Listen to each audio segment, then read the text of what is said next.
स्वागत है आपका SKPCS एकेडमी में। यूपी पुलिस की तरफ एक कदम और बढ़ाते हैं। आज के 10 प्रश्न प्राचीन राजवंश पल्लव वंश से संबंधित है। यह राजवंश दक्षिण भारत में स्थित था। वर्तमान में इसकी स्थिति तमिलनाडु में पड़ती है। तो चलें देखें, फर्स्ट क्वेश्चन देखें। निम्न में किसे पल्लव वंश का वास्तविक संस्थापक माना जाता है? ऑप्शन है सिंह वर्मा, सिंह विष्णु, नरसिंह वर्मन प्रथम, कंप वर्मा। क्या हो जाएगा सही आंसर? तो जो वास्तविक संस्थापक था वो सिंह विष्णु माना जाता है, जबकि पल्लव वंश का संस्थापक सिंह वर्मा था। तो संस्थापक हो गया सिंह वर्मा, वास्तविक संस्थापक सिंह विष्णु। और यदि इस वंश का अंतिम शासक पूछा जाए तो पल्लव वंश का अंतिम शासक कंप वर्मा था। नेक्स्ट क्वेश्चन, पल्लव वंश की राजधानी निम्न में क्या थी? ऑप्शन है प्रवरपुर, कांची, मान्यखेत या बनवासी। सही उत्तर हो जाएगा कांची जो है पल्लव वंश की राजधानी थी, कांचीपुरम। और कहाँ पड़ती है? तमिलनाडु में।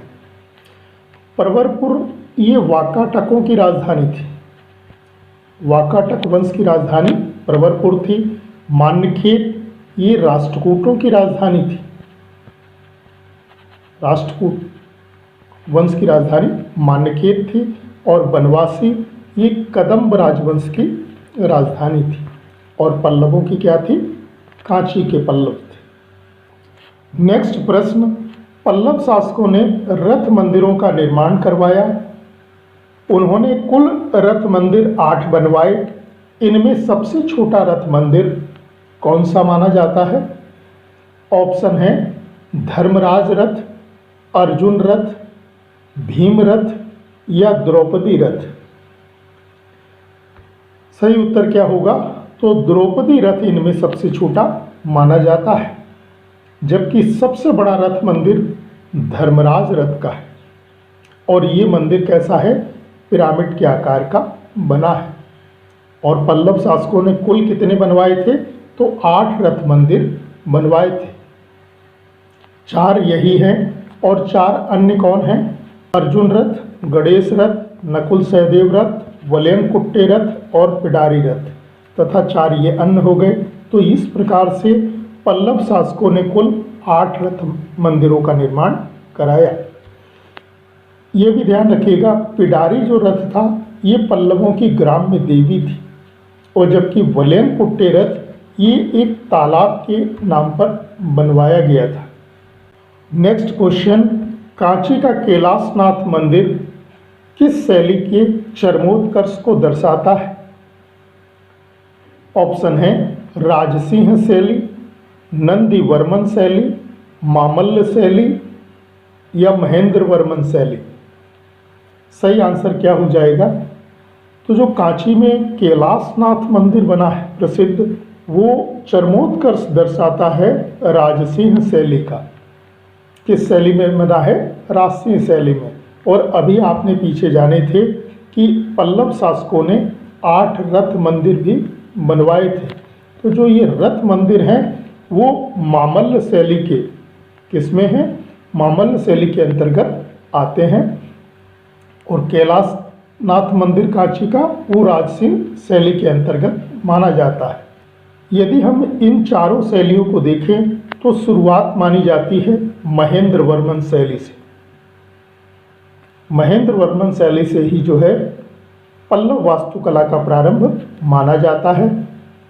और पल्लव वास्तुकला का अंत जो है वो नंदी वर्मन शैली दर्शाती है। नंदी वर्मन शैली के समय पल्लव वास्तुकला का पतन प्रारंभ हो गया था। जो 4 शैलियां दर्शाई गई हैं इनका समय भी जान लें आप कि कब से कब तक इन मंदिरों का निर्माण करवाया गया। तो सबसे पहली शैली थी महेंद्र वर्मन शैली। इसका समय माना जाता है 610 से 640 तक, 610 से 640 ईस्वी।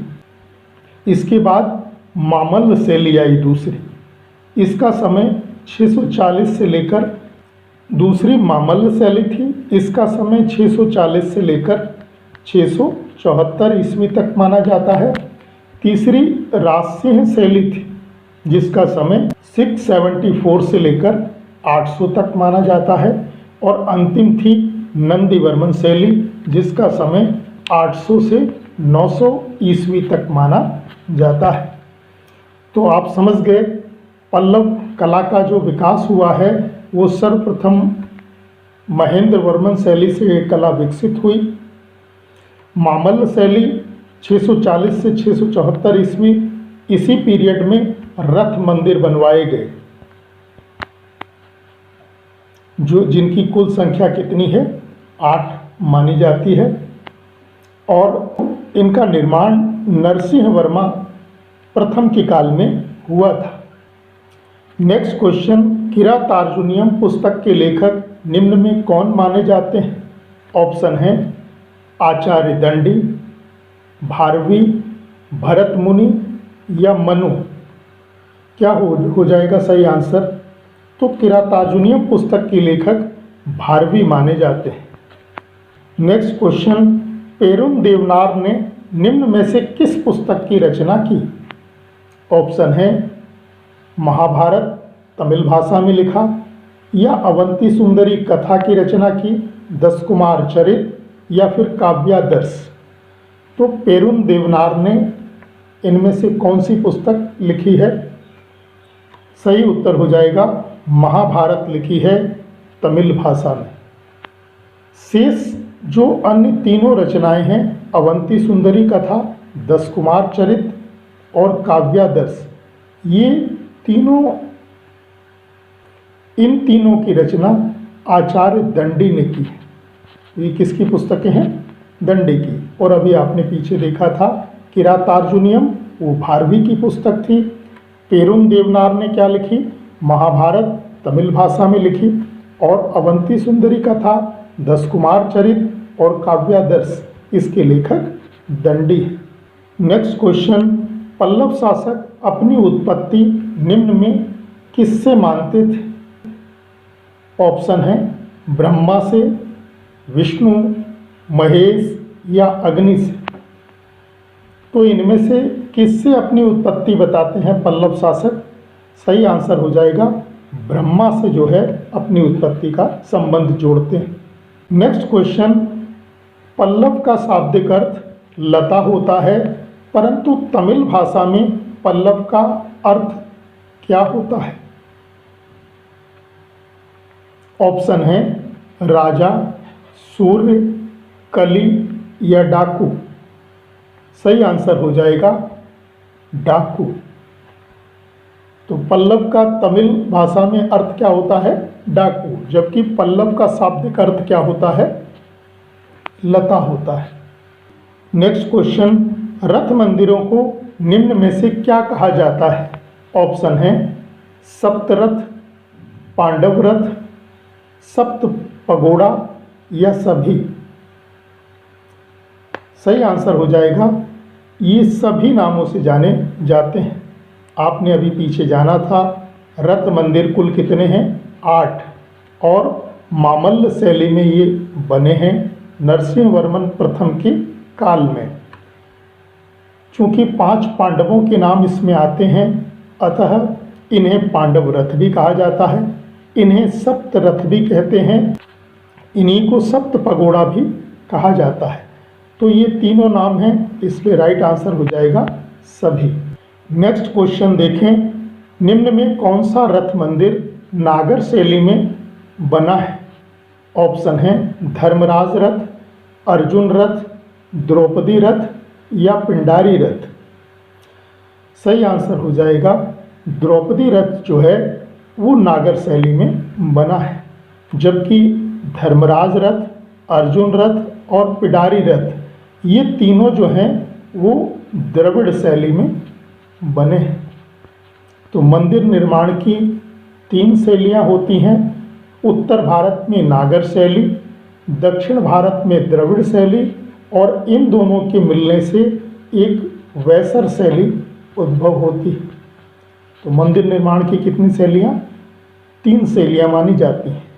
तो नागर शैली में द्रौपदी रथ बना है और यही रथ मंदिर 8 रथों में सबसे छोटा माना जाता है, जबकि सबसे बड़ा कौन सा है?